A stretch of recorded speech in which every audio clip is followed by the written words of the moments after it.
Hi, and welcome back to Focal Point AFR Talk. Brian Fisher is my name. Great to have you in the conversation today. You are listening to Focal Point, the home of muscular Christianity on conservative talk radio. Brian Fisher is my name. The program, again, is Focal Point. The network is the American Family Radio Talk Network, AFR Talk. Honored and pleased to welcome to our decision maker line, and one of the reasons we're happy to be the home of muscular Christianity is we believe it is the task and responsibility of men to protect women and children in their environment, to protect the most vulnerable people around them. My next guest, Jason Rapert, he is a state senator from the state of Arkansas. Senator Rapert, welcome to Focal Point with Brian Fisher. Well, thank you very much for having me on. It's a pleasure to be with you, Brian. Well, Arkansas, Senator Rapert, Arkansas has been in the headlines lately because of the significant advances that have been made in pro-life, sanctity of life legislation in the state of Arkansas. I want to get to a bill that the state Senate passed yesterday, but before we do that, review for us the two bills that the legislature of Arkansas has already passed into law that advance the cause of the sanctity of human life. Sure. Well, first of all, there are several bills dealing with pro-life issues here in Arkansas right now, and due to the fact that we now have a legislature that's composed of conservatives that's willing to deal with these issues, we now have an opportunity to pass these bills, which is wonderful. And the bill that I sponsored was the Heartbeat Bill. That's the shorthand for it. The formal name is the Arkansas Heartbeat Protection Act. And that bill actually came out of the Senate with a 26 yeas out of 35 for the bill, which was 74% of the Arkansas Senate supported it. Had 5 Democrats voted for the bill and women as well. Went to the House, came out of the House with 68 votes, or 68% out of that 100-person body there. And then, of course, it was vetoed by Governor Mike Beebe. And even though there was 70% of the entire legislature supported it, even though we had a poll that was given by an independent party that said 60% of Arkansas voters supported the Heartbeat Bill, the governor still vetoed that bill. And we went back and had to fight back through the Senate and the House and came back with still bipartisan votes to pass the Heartbeat Protection Act.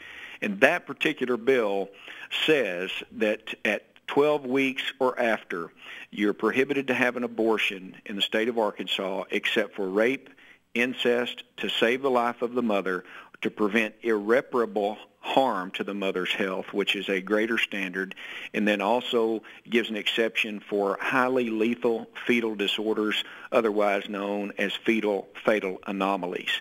I'm told that it is the most strong pro-life bill to be passed in our nation since Roe v. Wade, and we're very proud of that. The other bill was the fetal pain bill, authored by Representative Andy Mayberry, and that bill prevents abortions after 20 weeks, but it gives less exceptions than the Heartbeat bill. So in some regards, what you have is the 12-week bill, obviously, is going to save, it's expected, if it had been in law in 2011, it would have saved 815 lives in our state, but the fetal pain bill will close the door on some of those exceptions after 20 weeks. So, Senator Rapert, tell us again, putting those numbers together in a different way, what percentage of abortions would have been prevented? You gave us the raw total, 800 plus. What percentage of overall abortions does that represent? How much is this going to reduce the abortion traffic in the state of Arkansas? Well, to give you a greater number, in 2011 there were 4,033 abortions here in the state of Arkansas. 815 lives would have been saved. That's roughly 20%. That's a significant number of lives. And you know, I've said since the beginning of this debate, Brian, that where there is a heartbeat, there is life. And the problem that is going on in America right now is that we have an irrational policy on abortion. You know, when the Supreme Court justices, those 9 men, made that 7-2 split decision, the thought was that abortions would be safe, they would be rare, and they would be legal. But, sir, 53 million children taken through abortion in our nation since 1973. In that 40-year span of time, we've allowed over 1 million children a year on average to be taken in this nation. And what really grieves me, Brian, is when you think about tragedy, you think of Rwanda and the genocide between the Hutus and the Tutsis, 1 million people gone. Everybody knows that's tragic. You think of World War II Germany, and you think of the Holocaust, 6 million Jews taken, and then the other groups that they targeted, nearly 12 million altogether, and even Newtown, Connecticut, when you had the 20 children taken in that awful school shooting. But I ask America, where's the outcry for 53 million innocent lives? And for me, we have to reflect on what we've allowed to happen. There's no other nation in modern history that has 53 million innocent lives on their hands.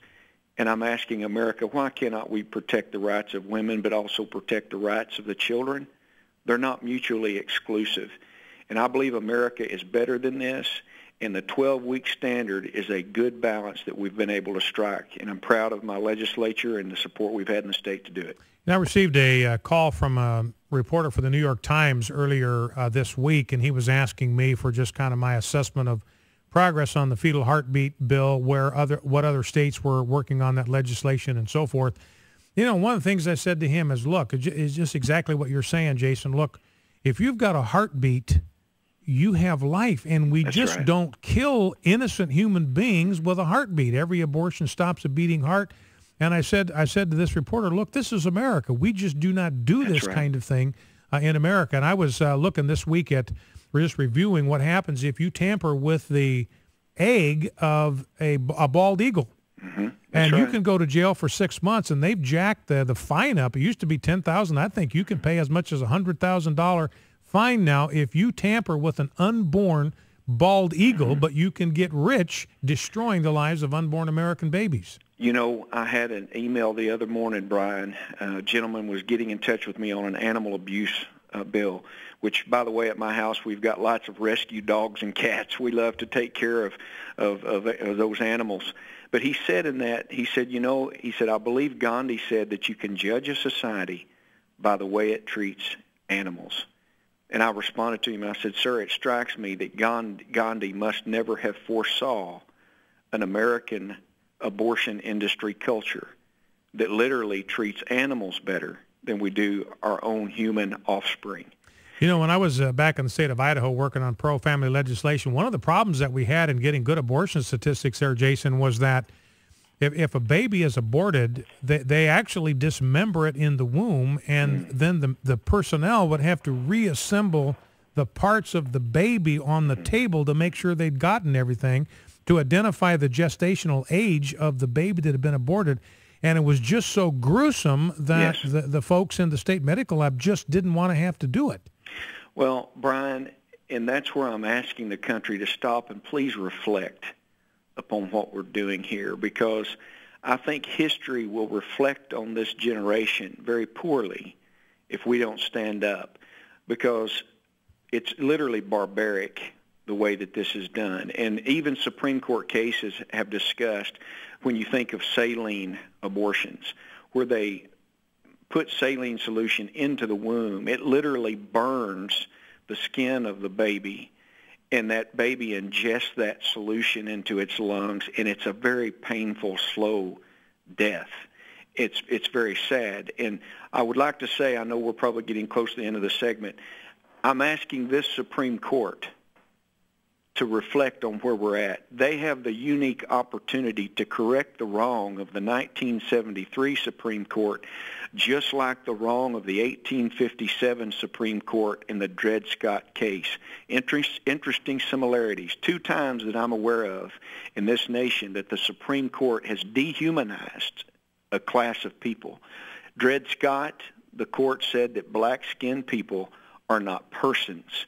It was a 7-2 decision, just like the 1973 7-2 decision that said a baby suddenly is not a person with the rights therein. And interesting also, in that case, they told the abolitionists of 1857 to sit down and be quiet, because your moral conviction should not be attributed to the slave owner who has the right to sell, to keep, to buy, or to kill their property. And just like they're telling the people today in the pro-life movement to sit down and to shut up, because you don't have a right to tell the owner of the baby, the mother, that she cannot keep or kill her child. This is the last major civil rights movement that I believe this nation needs to face. Well, and it strikes me, Senator Rapert, talking here with State Senator Jason Rapert from the state of Arkansas, author of the fetal heartbeat bill there, that I had to actually pass both chambers in the Arkansas state legislature twice. That's right. In order to overcome a veto of the governor. You know, and it strikes me, Jason, that your bill may give the Supreme Court an opportunity to revisit this issue because it's certainly going to be challenged in court. The pro-death forces aren't going to let this go without a legal challenge, and so perhaps you may give the Supreme Court an opportunity to revisit this issue. Well, we are already prepared. I want to thank Liberty Counsel and Dr. Matt Staver. They've already stepped in to say that they want to help pro bono.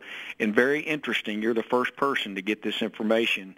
It's very interesting that Norma McCorvey, that's the Jane Roe of Roe v. Wade, her attorney that has been representing her in the past few years on the issues that she still is pursuing, called me yesterday and said that he wants to join and help the state of Arkansas defend this law if we do get a challenge.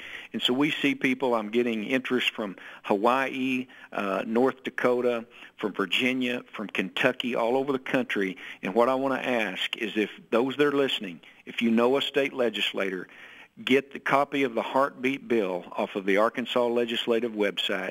You can reach out to me if you need to get it. You just simply reach out at www.jasonrapert.com.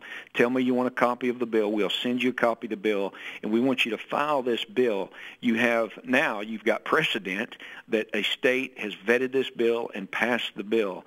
And the thing is that people say this is unconstitutional. Abortion never has been mentioned in the Constitution.